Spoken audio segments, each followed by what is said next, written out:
Mesdames, messieurs, toute la technique de Zouk TV, bonsoir. Merci d'écouter, écoutez pour comprendre. Aujourd'hui, nous mettons en place une série d'émissions pour faire parler tous nos anciens parlementaires, députés, sénateurs, pour qu'on puisse faire un petit bilan de leur époque, de leur vie passée, et puis qu'on puisse voir la réalité d'aujourd'hui. Si tout le monde est content ou pas content, qu'est-ce qu'on peut faire pour améliorer les choses? Mais enfin, nous pensons que le moment est venu de nous adresser à vous pour vous expliquer la chose. Écoutez pour comprendre. Madame Manet, Josette, mes respects. Monsieur Grabin, bonjour. Je remercie Zouk TV, je remercie Monsieur Grabin de m'interpeller, sinon de m'inviter donc à cette émission Écoutez pour comprendre. Et c'est avec plaisir que je réponds à cette invitation. Merci d'avoir écouté notre appel, entendu notre appel pour vous adresser à la population. Madame Manet, vous avez été la première députée élue en Martinique. Oui, j'ai été la première, alors on dit députée, mais il faut comprendre que c'est la première femme députée. Oui, femme députée. Parce qu'il y en a eu tellement avant moi de députés. Oui, donc la première femme députée, donc en 2017. Et j'ai tenté, sinon j'ai essayé effectivement de répondre, sinon de m'attacher donc à cette mission qui m'avait été confiée par la population martiniquaise, sinon la population de ma circonscription, et de façon effectivement à apporter au mieux les désirata d'une population, d'un pays, qui m'avait confié donc cette mission. Deuxième mission, vous avez été la première et unique femme présidente du Conseil général. Alors, j'ai l'impression que dans mon dos, c'est écrit 1, mais enfin... Vous assumez. Alors, il est dit que j'ai été la première, mais aussi la dernière présidente du Conseil général. Oui, puisque ça n'existe plus. Voilà, puisque j'ai été élue donc présidente de cette collectivité jusqu'en 2015. Puisqu'après il y a eu donc le conseil, la fusion donc des deux collectivités, régions et départements, ce qui a donné donc aujourd'hui la collectivité territoriale de Martinique. Et je n'ai pas pris part donc à la première collectivité territoriale, puisque je n'ai rejoint cette collectivité qu'en 2021. En tant qu'élu actuel de la CTM. Voilà, élu actuel de la CTM, en charge donc des sports et de la vie associative, que j'essaie de mener au mieux, là encore pour le bien-être de ma population, de la population sportive surtout, qui ont cette population qui a effectivement, une mission. Une mission, parce que j'estime que le sport, c'est vraiment la mission donc de nos éducateurs envers notre jeunesse, mais pas que, puisque aujourd'hui le sport intéresse tout le monde, puisqu'on sait pertinemment qu'avec tous nos maux que nous avons, notre diabète et tout, on a besoin effectivement d'activité, alors peut-être pas forcément de pratiquer du sport, mais d'activité de façon à rester en bonne forme. Nos âges et la vieillesse qui va avec. Je n'oserais pas le dire, Monsieur Grabin, n'est-ce pas? Nous connaissons nos âges. Mais quand je vois, par exemple, à Cuba, le sport, tant que vous n'êtes pas arrivé au cimetière... Ah oui, absolument, absolument. Et je crois que c'est un exemple que nous avons, je ne vais pas dire copié, puisque nous sommes frottés, notamment par exemple au Lamentin du temps de Pierre Samo. Donc on a mis en place cette relation, donc Lamentin-Santiago de Cuba. Et nous avons eu l'occasion effectivement d'y aller, de voir que tout le monde était au sport, tout le monde, quel que soit l'âge. Et comme il est dit précédemment, tant qu'on n'est pas au cimetière, on continue à faire du sport. Oui. Voilà. Et c'est ce que nous devrions faire ici chez nous à la Martinique, mais nous avons commencé à faire. C'est un véritable sport. Oui, et avant de passer l'époque où on est sorti Conseil général région pour devenir CTM, on est passé de l'article, on est rentré dans l'article 73, on n'a pas pris l'article 74. Oui, mais on a gardé, on est à l'article 73, on n'ira pas jusqu'à 75, monsieur Grabin, parce que je connais. C'était ma réponse faite à Joseph Naudin, c'est le plateau télé qui me demandait pour quel article nous Puma on était, je lui ai dit 75. Il était surpris, il dit mais 75, tout le monde n'en sait pas à Rio. C'est la bonne blague, non, tout le monde n'est pas à Rio à descendre, tout le monde, je m'en réfère. Voilà, nous avons fait le choix effectivement du 73, donc on verra comment ça évolue. Et finalement, au regard de résultats aujourd'hui, on parlera plutôt de votre activité de parlementaire. Mais comme vous êtes aussi vous êtes élu à la CTM, pour l'instant, quand nous écoutons singulièrement le monde professionnel, ce n'est pas la grande joie. Hein. Parce que quand vous étiez présidente du Conseil général, on pouvait encore compter sur vos commandes, mais surtout compter sur une main qui ne trempe pas pour payer les factures. Non, Monsieur Gabin, je ne vais pas faire effectivement de comparaison. Comme on dirait l'autre, comparaison n'est pas raison. On a des collectivités qui sont différentes, qui fonctionnent différemment. On avait 2 collectivités, notamment donc la région qui était en charge de la partie économique, de l'économie. Je pense que le partage, sinon les 2 collectivités pouvaient mener à bien leurs responsabilités. Aujourd'hui, tout est en eux. On n'a qu'une collectivité qui est en charge, et le plus gros, c'est le social, l'aspect social, et puis bien évidemment à côté, donc l'économie. Et c'est vrai que c'est compliqué, c'est très très compliqué. Et puis, je veux quand même rappeler, à notre décharge, à la décharge de la collectivité, cette fameuse cyberattaque qu'on a eue en début d'année qui a tout plombé. J'ai envie de dire qui a plombé notre collectivité sur le plan même, non pas sur le plan financier, mais sur le plan de la réactivité, sur le plan effectivement de pouvoir en faire les paiements donc du monde économique, paiements du monde social, monde qui a souffert, les étudiants, les sportifs, tout le monde qui a souffert, nous était quasiment en l'année. Ça fait juste 1 an qu'on a eu ça. Et on commence à se relever. On commence juste à se relever. Et j'ai envie de dire effectivement que c'est dommage que nous ayons justement ce coup dur, parce que nous avions pris une vitesse de croisière qui nous permettait justement de faire face à nos engagements. Et puis la PAF, on est tombé donc justement dans une espèce de cyberattaque, ce qui fait qu'aujourd'hui, la CTM commence justement à pouvoir se relever, à pouvoir faire ses engagements, continuer à payer, et je crois qu'on va y arriver, et j'espère qu'on va y arriver pour le bien-être de notre territoire, pour l'économie martiniquaise, parce qu'il faut que cette économie recommence à fleurir. Nous besoin de ça. Mais entre-temps, nous avons perdu beaucoup d'entreprises. Oui, c'est vrai. Oui, on perd des entreprises, mais pas seulement pour ça. Il faut dire aussi qu'on a des entreprises de tout temps. Moi, j'ai été une employée de banque pendant les mandatures politiques. J'étais quand même une employée de banque et puis en charge justement des difficultés des entreprises. Et depuis très très longtemps, nous connaissons justement les difficultés des entreprises. Vous avez des entreprises qui se créaient l'année 1 et puis à l'année 2, elles n'étaient plus là.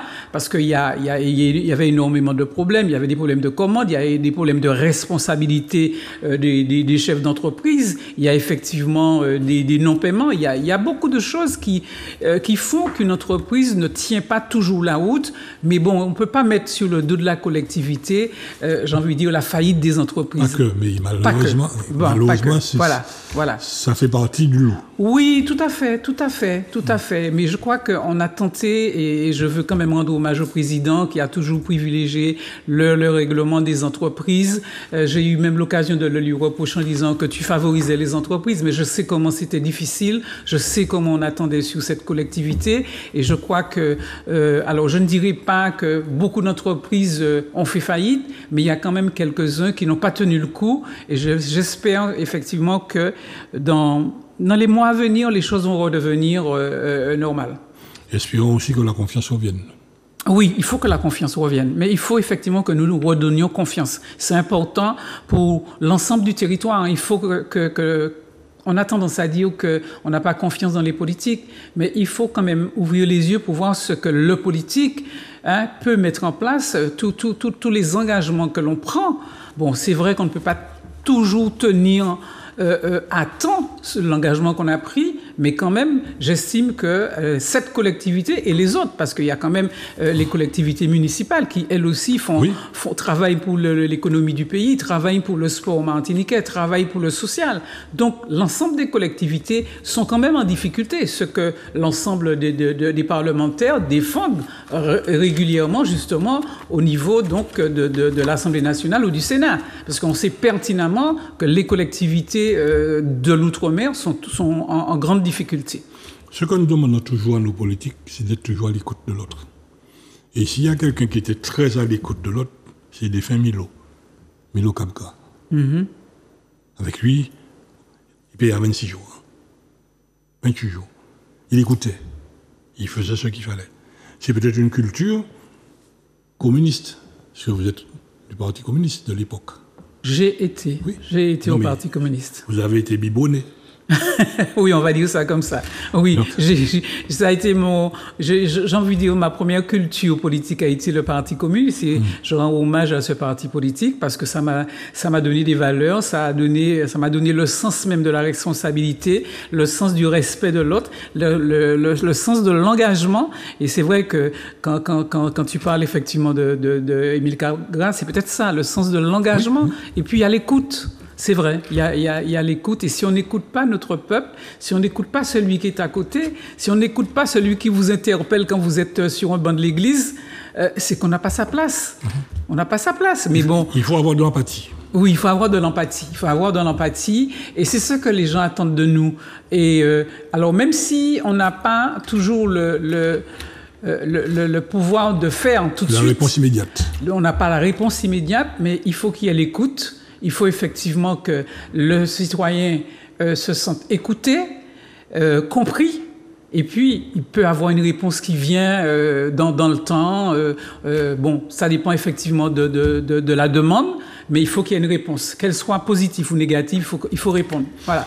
Mais au niveau du citoyen, il faut aussi que lui-même s'informe. Parce que vous éditez des documents. Ça c'est un gros problème que nous avons, nous, Martinique. C'est que nous ne nous informons pas.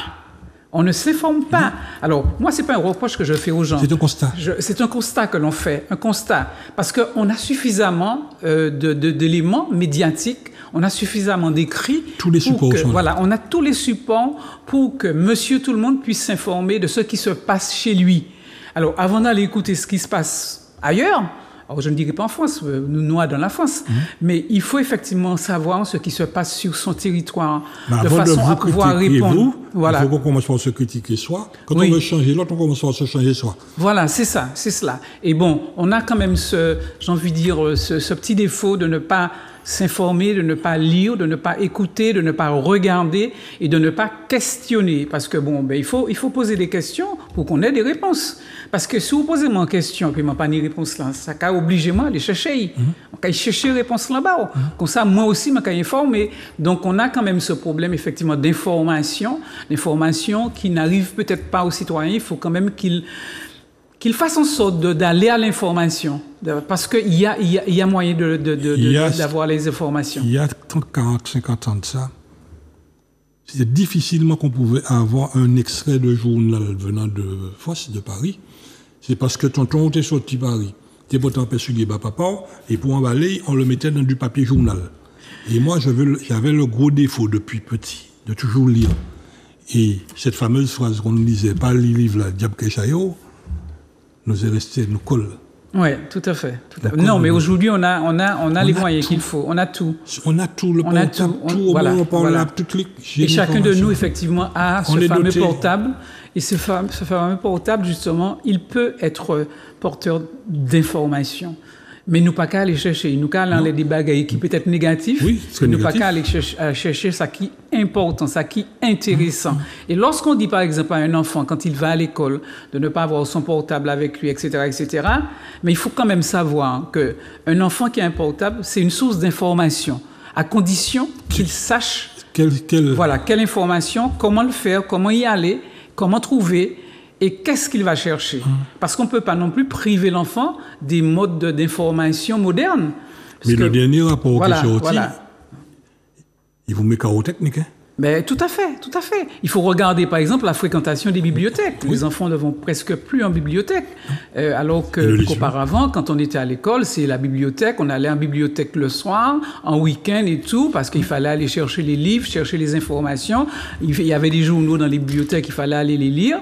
Donc, je crois que le fait, justement, d'avoir à portée de main les sources d'information permet justement à tout un chacun de pouvoir s'informer et il faut le faire, il faut y aller. À propos de livre, vous avez défendu un livre, 123 jours de prison en Iran. C'est une femme qui l'a écrit, c'est Madame Nelly Iré, l'histoire d'une femme résiliente. Est-ce que vous pouvez nous donner un peu d'informations sur ce Oui, parcours? alors, il y a justement Une dédicace. Voilà, alors, Madame Nelly Hérin, alors, je rends hommage à cette femme qui était justement sur notre territoire il y a 3 semaines. Hein. Elle était donc à l'Office de la culture de la ville du Lamentin. Donc, il y avait quelques personnes qui étaient venues l'écouter et puis prendre connaissance un petit peu de son livre. J'étais très, très, très heureuse de voir cette femme. Parce que c'est une femme qui a été en prison, alors elle le dit sur son livre, 123 jours en Iran.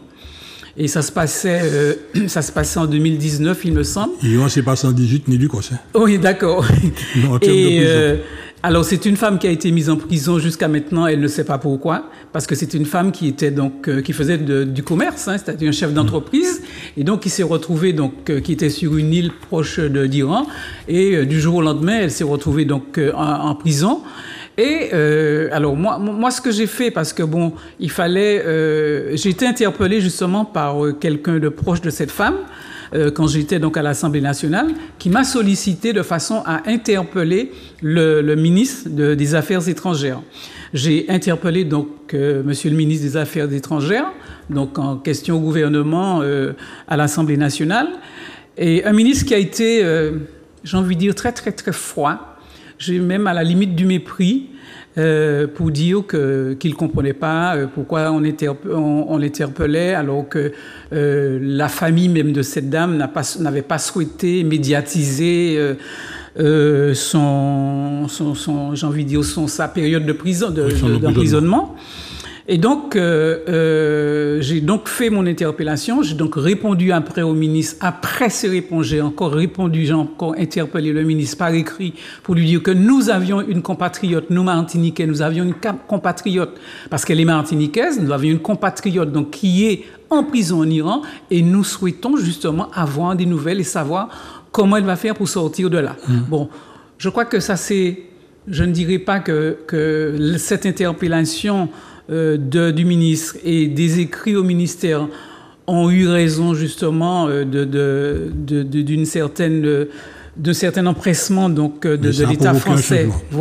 Voilà. Et quelque temps après, donc, il y a eu la libération de cette dame et qui, justement, il y a 3 semaines, quand elle était là, a souhaité me voir, me remercier, justement, me dédicacer le livre qui s'appelle 123 jours de prison en Iran. Et c'est un livre, effectivement. Alors, sur ce livre, elle écrit... Dédicace. Voilà. 123 jours en prison, c'est le titre. Madame Manet, il n'y aura jamais assez de mots pour vous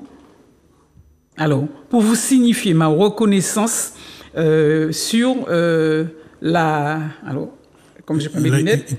Voilà, ma libération, pour ma libération. Voilà. Encore merci. Donc, c'est un livre que j'ai récupéré. Et c'est j'ai envie de dire, une des satisfactions que l'on a quand on a quand même un rôle politique, de voir, et je voudrais rappeler, je le lui ai rappelé, parce qu'elle a fait que 129 jours, je lui ai rappelé que nous avions, comme par hasard, des Martiniquais chez nous. Je pense à Adol, je pense à M. Olivier Dubois, qui ont fait beaucoup plus que 123 jours de prison, et pas dans les mêmes conditions.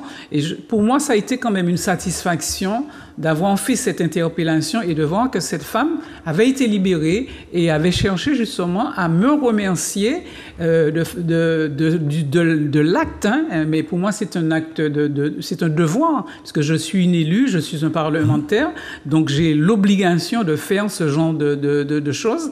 Et Dieu seul sait le nombre de courriers, le nombre d'interpellations que chacun de nous, chaque parlementaire intervient sur des sujets différents, peut-être sur un même sujet. Je me rappelle avec Manuela Kekla-Mondésir, qui était juste à côté de moi au niveau de l'Assemblée, nos bureaux étaient proches. Mais nous nous associons souvent de façon à faire des choses en commun pour qu'il n'y ait plus de poids. Et c'est ce que nous avions souhaité, que les élus, les parlementaires, et sur des problématiques importantes pour notre territoire, on a su faire peuple, on a su se mettre ensemble. On a su se mettre ensemble. Alors, quelquefois, c'était au niveau de l'Assemblée nationale, l'ensemble, nos quatre députés. Quelquefois, c'était les 6, donc avec les 2 députés, donc les 2 sénateurs. Donc, Maurice Antiste et Catherine Conconne. On a su, sur des sujets extrêmement importants, je prends le cas par exemple quand il a fallu monter au créneau pour l'hôpital de Trinité, qui malheureusement, malgré le fait qu'on a pu obtenir 448 millions sur cet hôpital, on ne voit pas le bout, on ne voit pas le début du commencement. Mais enfin, ça a été un très très long combat. Mais nous étions les 6 parlementaires sur ce combat-là, et ça a été pour moi j'ai envie de dire une satisfaction. On n'est pas toujours heureux dans ces instances-là parce qu'on ne voit pas arriver, justement, on ne voit pas toujours les réponses à ce que nous demandons. Et Dieu seul sait comment on se bat. On se bat pour les territoires, on se bat pour le Martinique, on se bat pour l'outre-mer. Mais on se bat aussi pour la France, parce que quelquefois... Quand une loi est votée, elle est nationale. Oui, une loi est votée, elle est nationale. Donc on est obligé d'être là, de défendre, de porter des amendements, de faire des propositions de loi, de façon à ce qu'on ait une petite parcelle, une étincelle qui touche le territoire martiniquais, sinon l'outre-mer. Alors, à propos des résultats, il y a un résultat que nous entendons régulièrement, M. Bruno Le Maire citer, mais il ne dit pas que ça provient de vous. C'est concernant l'apprentissage. C'est une réussite que vous avez, c'est dans la rédaction sur le rapport de la formation professionnelle, l'apprentissage dans les Outre-mer. Oui. Mais aujourd'hui, cet amendement a été adopté, applicable sur toute la France. Tout à fait, tout à fait. Tout à fait, parce que bon, on a travaillé, d'ailleurs je me rappelle avec l'élu de la Guadeloupe, nous étions porteurs justement, nous avions défendu effectivement ce sujet, et on a été quand même satisfait de voir l'application de ce texte concernant l'apprentissage. Donc c'est vrai que on a souvent des désillusions, je le dis honnêtement. D'autant que moi je suis arrivé en 2017, j'étais dans l'opposition. Parce que c'était le groupe Macron qui était là. Moi je suis arrivé, comme tu as dit tout à l'heure, je suis une femme de gauche, je ne pouvais pas me mettre à côté des gens de la droite. Donc j'étais apparenté... Chacun son bord. Oui, j'étais apparenté donc au groupe socialiste. J'ai travaillé pendant 5 ans avec le groupe socialiste. Et je peux dire que c'était des gens vraiment remarquables, des gens... d'ailleurs, voilà, qui revenaient déjà de ministères, qui avaient travaillé avec François Hollande, etc. Et c'est un groupe vraiment qui a été remarquable. On a fait un travail exceptionnel malgré le fait qu'on était donc dans l'opposition, avec des milliers d'amendements qui étaient déposés régulièrement. J'ai envie de dire que moi, personnellement, j'ai dû déposer quasiment 500 amendements. Mais sur 500 amendements, il faut se poser la question, combien ont été adoptés ? Oui. Sur les milliers d'amendements qui ont été déposés par le groupe socialiste, combien ont été adoptés ? Combien ont été adoptés ? Mais on ne peut pas arrêter de travailler. On ne peut pas se dire qu'on ne le fait pas. Il faut faire le travail, il faut faire le boulot, il faut faire en sorte qu'on nous entende. Il faut que Marie... Oui, c'est ça. Tu peux pas rester ainsi là et puis dire, ouais, mais comme c'est les gens de la droite, machin, c'est un texte de la... Non. Dans le texte, tu peux trouver un paragraphe qui te concerne et tu travailles dessus. Tu poses un amendement dessus, tu vois. Bon, tu as aussi le fait que tu vas déposer un amendement, on va refuser ton amendement et puis à côté, on va passer et sur cet amendement-là, on va modifier une virgule et puis quelqu'un de l'autre groupe va présenter, il sera adopté. Mais c'est une frustration. Mais ça n'a pas qu'à faire rien puisque ça vous fait travail là. Tu as fait le boulot, tu es là pour le faire. Donc j'ai envie de dire que 100 fois sur le métier, comme on dit, et il faut recommencer. Et on recommence tout le temps. Et j'ai envie de te dire que quand j'entends, par exemple, tout ce qui se passe à l'Assemblée nationale, tous les textes qui passent en ce moment, ce sont des textes qui sont passés il y a 5 ans. Voilà. Donc c'est un éternel recommencement. On recommence pour entrer dans la bonne porte. Voilà. Donc c'est pour ça que je dis qu'il faut continuer à travailler, il faut être tout le temps sur le métier, il faut être tout le temps présent surtout, de façon à pouvoir suivre ce qui se passe donc, au niveau de l'Assemblée, mais aussi présent sur ta circonscription, de façon à répondre à ta population, aux personnes qui te sollicitent, et répondre quelquefois aussi aux demandes, parce qu'il y a beaucoup de besoins, il y a des gens qui t'interpellent sur un certain nombre de choses. Tu as par exemple tous les fonctionnaires qui sont de l'autre côté, qui te demandent, voilà, qui ont besoin de mutation. Là aussi, ça a été, j'ai envie de dire, des récompenses, parce que j'ai actuellement des gens qui me remercient merci. Madame Manet, merci. Je me rappelle, je t'avais interpellé, tu as fait un écrit, tu m'as envoyé la copie de façon à voir que tu avais vraiment fait le boulot. Et quelques temps après, j'ai eu satisfaction. Je ne dis pas que je l'ai fait seul, parce que nous sommes toutes interpellés.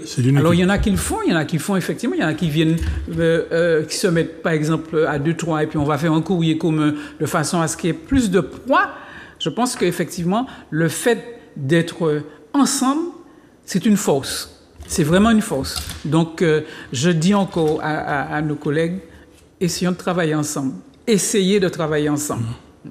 Songez la Martinique. Point. Songez la Martinique.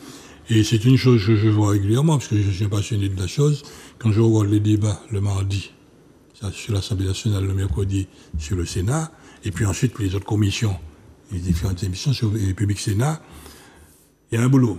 Et il faut savoir accrocher. Bon, alors, le problème, c'est qu'on n'est pas tous dans une même commission. Non. Puisqu'il y a plusieurs commissions, il y a une dizaine de commissions.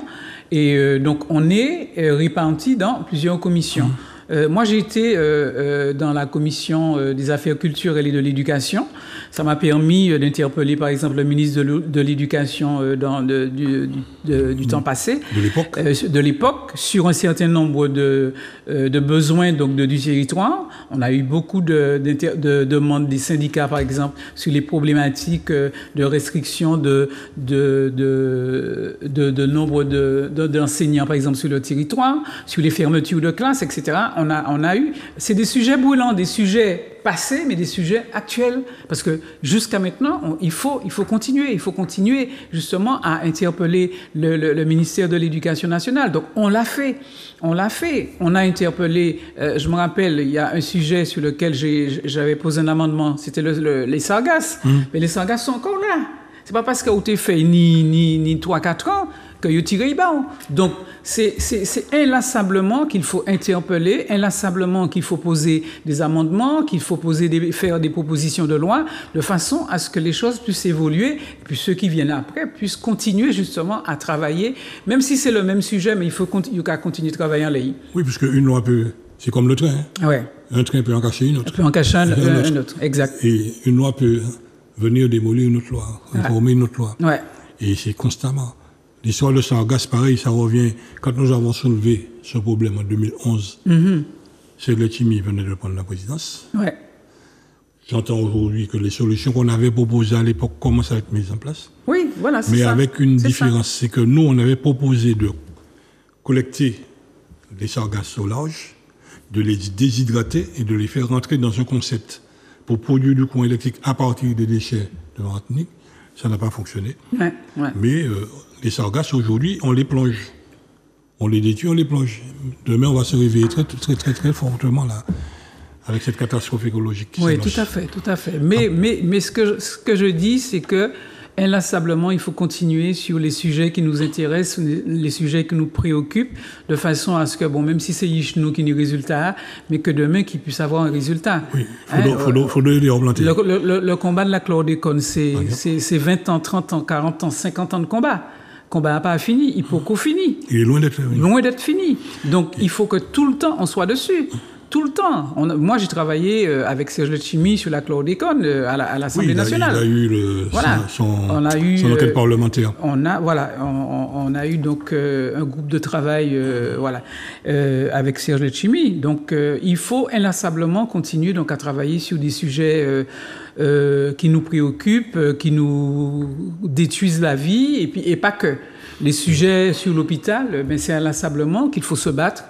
Parce qu'on voit l'état de notre hôpital. Bon, maintenant, si demain, on a, par exemple, une construction nouvelle à Trinité, si on a aujourd'hui l'hôpital Pierre-Zobda-Kittmann qui voit un petit peu une amélioration, je dis simplement que nous avons fait en sorte de pouvoir nous battre et prendre en main nos destins, nos préoccupations, nos problématiques et l'avenir de nos enfants.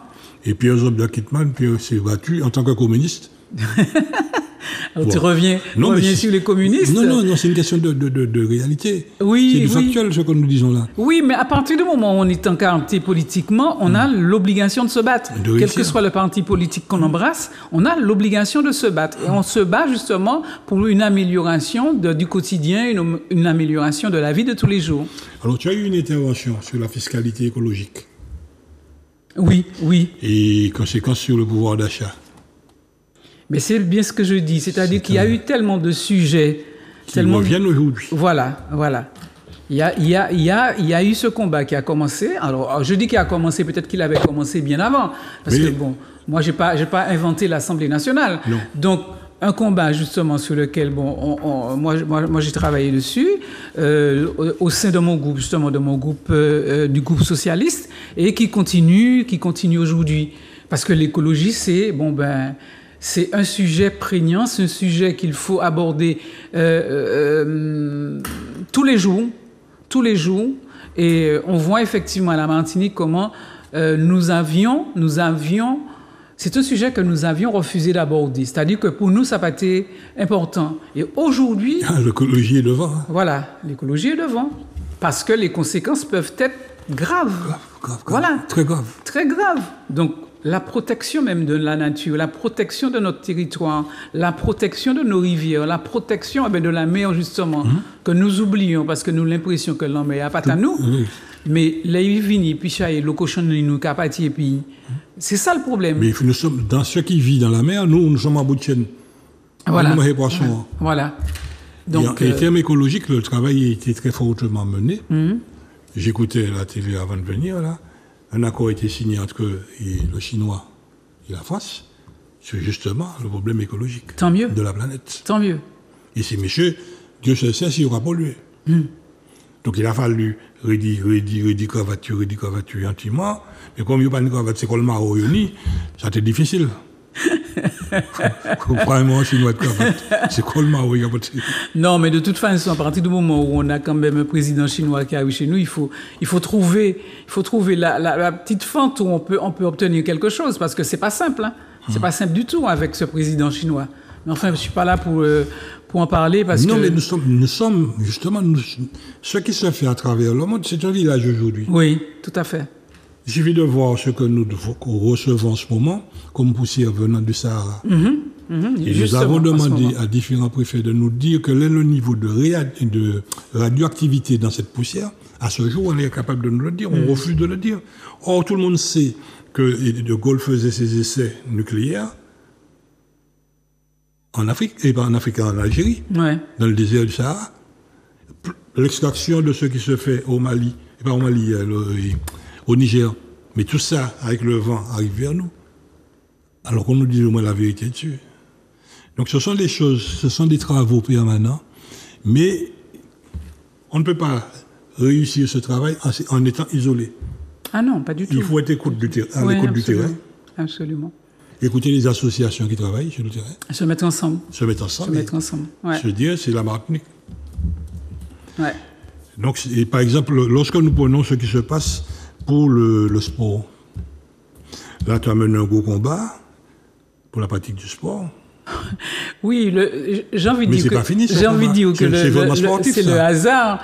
Parce que quand moi je suis arrivé à l'Assemblée nationale, je voulais absolument être dans la commission des affaires sociales.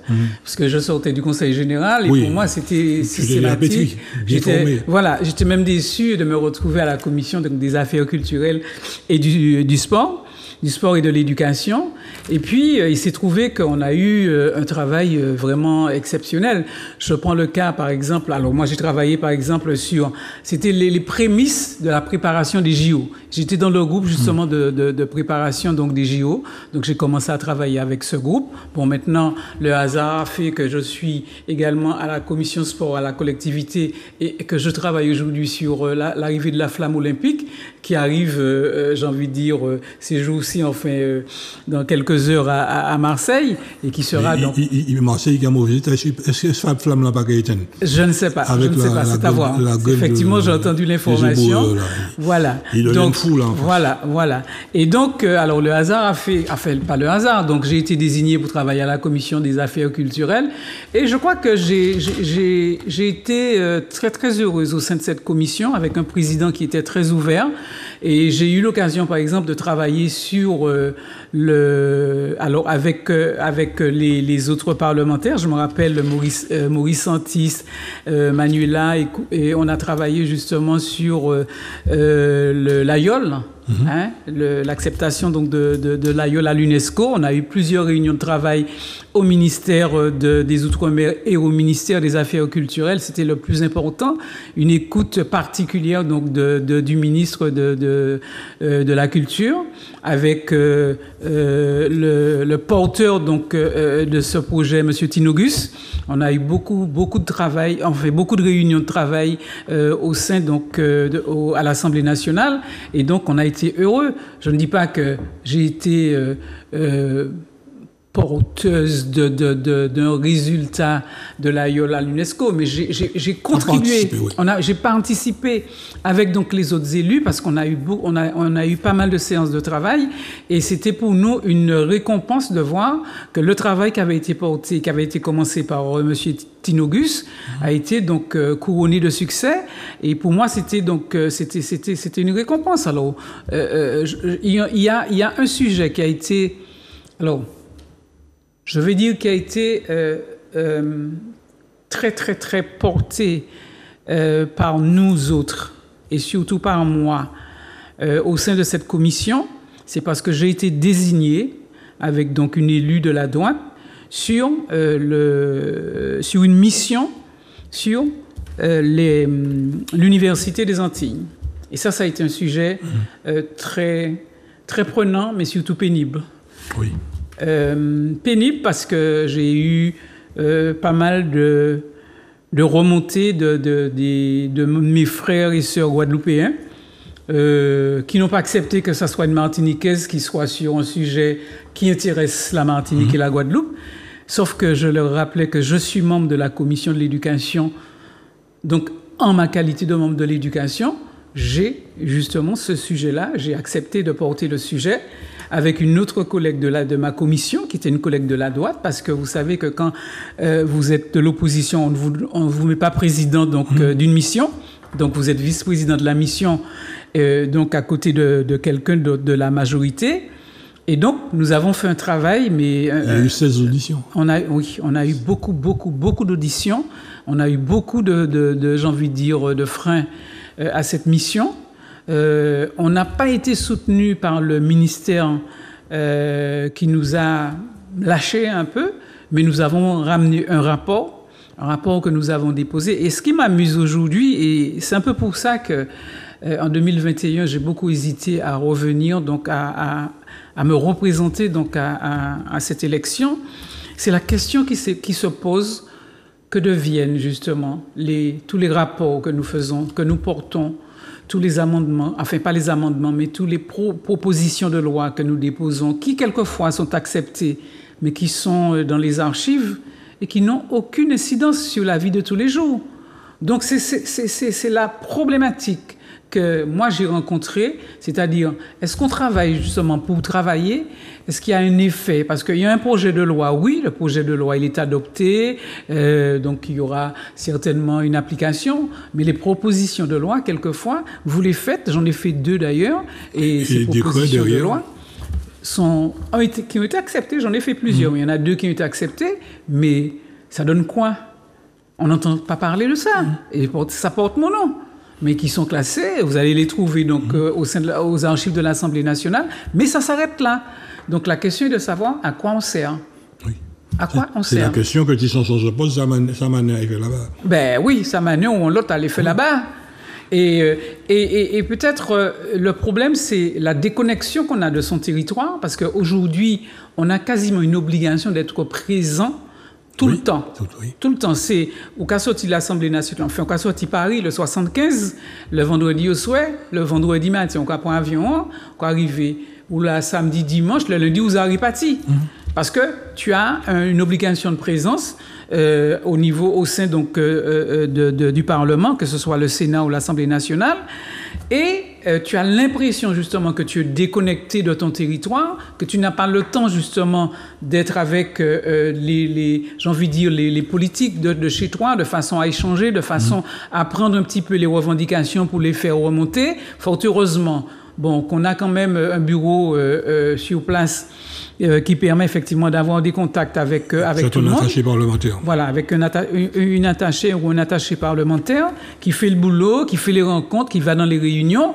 Et on regrette effectivement qu'on ne soit pas plus souvent présent, qu'on ne soit pas au fait même, surtout quand vous avez des collectivités qui ne vous font pas remonter des éléments.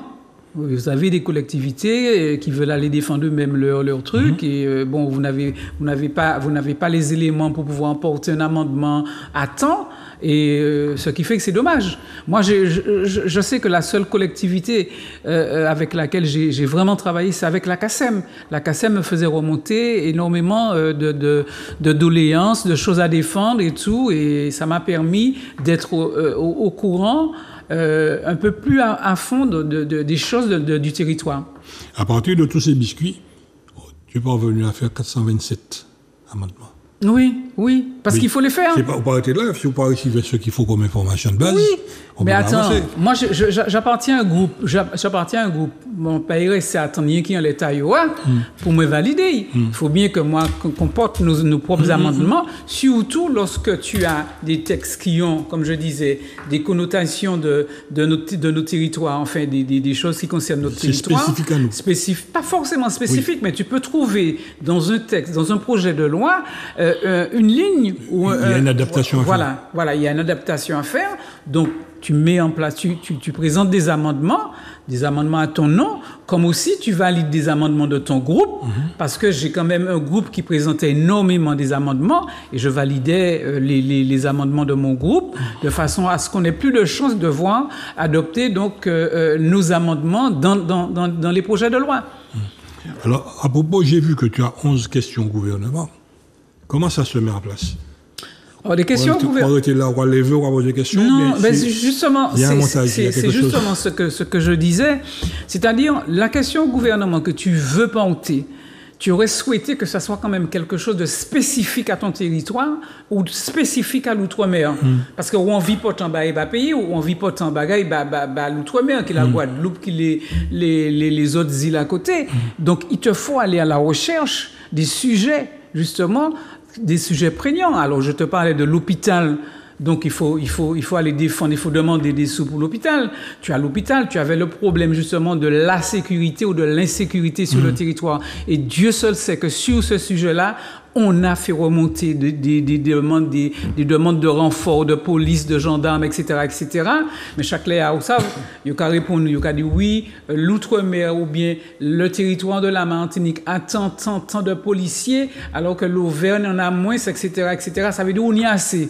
Donc, c'est un gros problème. Mais nous n'avons eu cesse, effectivement, de rappeler au gouvernement les problèmes d'insécurité sur le territoire de la Martinique. Alors, comme je te disais, c'est un sujet prégnant, c'est un sujet actuel, puisque la sécurité, sinon l'insécurité, c'est un sujet qui est sur notre territoire et nous voyons tous les jours. Parce qu'au Kawaii, actuellement, chaque bon matin, là, au lever, au Katandi, il y a un monde qui mort. Il y a un monde qui mort le matin, il y a un monde qui mort au zone, il y a un monde qui mort, pas ça, Trinité. Bon matin encore, ni prend en balle. Tu as un phénomène aujourd'hui des enfants de 15 ans qui sont armés, qui tuent. Mais c'est à nous bientôt, c'est ça qu'il faut faire. Ça n'a pas été à. Parce que comme je disais, on ne fait que copier ce qui est mauvais. On ne prend pas ce qui est bon, on prend ce qui est mauvais. Donc moi je dis effectivement qu'il faut sans cesse rappeler au gouvernement, par le biais de nos parlementaires, les problématiques qu'il y a sur notre territoire, toutes les problématiques, de façon à ce que au moins ils écoutent nous en foi. Parce qu'ils ont l'habitude de nous, bon, l'outre-mer, ils ont tout, ils ont ceci, ils ont cela, ils ont la belle vie, ils ont le soleil et la mer, donc ça nous suffit. Non, ça ne nous suffit pas. Alors, la question au gouvernement, j'ai vu un changement là, cette année. Il y a certains parlementaires, il y a un temps pour poser la question, et ils posent la question, mais dans le développer, ils s'arrêtent pour avoir du temps de réponse pour réattaquer. Oui, alors ça date déjà de 2021, on a commencé, c'est-à-dire que le temps n'a pas évolué, c'est-à-dire que on a toujours le temps est le même, sauf que tu poses ta question. L'intervention. Tu poses ta question. Alors avant, ta question pouvait prendre les 2 minutes, de façon à ce que le ministre 2 minutes et de façon à ce que le ministre puisse te répondre. Aujourd'hui, tu peux poser ta question, tu prends 30-40 secondes, 1 minute s'il le faut. Le ministre va répondre et tu peux relancer. Donc, soit tu dis que tu n'es pas satisfait, etc., tu remets en temps telle chose, ou soit tu vas remercier pour dire que oui, merci de m'avoir répondu, mais il y a telle chose. Donc, c'est devenu un temps d'échange de 2 minutes.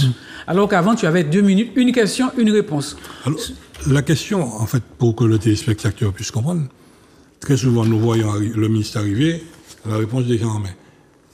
C'est déposé avant l'Assemblée nationale, publication au journal officiel, comment ça se passe? Non, c'est le piège. C'est-à-dire que il faut déposer la veille ou l'avant-veille. Alors, c'est le groupe qui dépose effectivement les questions de chaque député du groupe. C'est-à-dire que si aujourd'hui on a droit à 3 questions, par exemple dans le groupe, donc on a 3 personnes qui vont poser des questions, donc ils vont faire remonter à chaque ministère, ou au niveau de l'Assemblée nationale, ils vont faire remonter les questions. Ce qui veut dire que le ministre se prépare. Il a sa réponse préparée. Sa réponse est préparée. C'est une bonne chose parce qu'on ne peut pas avoir un ministre qui va venir bégayer qui n'a pas la réponse. Et en même temps, ça peut être effectivement une espèce de réponse ficelée et qui ne va pas te satisfaire. Mais c'est comme ça. Tu es obligé effectivement d'envoyer la veille ta question de façon à ce que le ministre prépare sa réponse. Voilà, c'est comme ça et on n'y peut rien. Oui, en fait, des fois, il y a des spécialistes qui parviennent à rentrer dans le tunnel et à piéger le ministre. Oui, et c'est l'avantage, effectivement, de cette espèce de question-réponse. C'est-à-dire que tu peux poser une question que tu as envoyée et derrière ça, tu peux ajouter quelque chose de façon à ce que tu aies une réponse plus précise ou une réponse que le ministre ne peut pas te donner et qui te dit qu'il va te l'envoyer après, il va envoyer la réponse ou de l'envoyer par écrit. Alors, autre particularité que nous constatons, en termes de présence, il y a la loi, par exemple, sur le budget Outre-mer.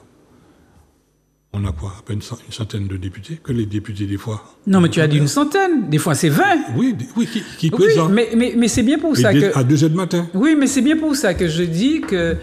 Alors, le mot est peut-être fort, mais c'est là où on ressent le mépris pour justement les parlementaires de l'outre-mer que nous sommes.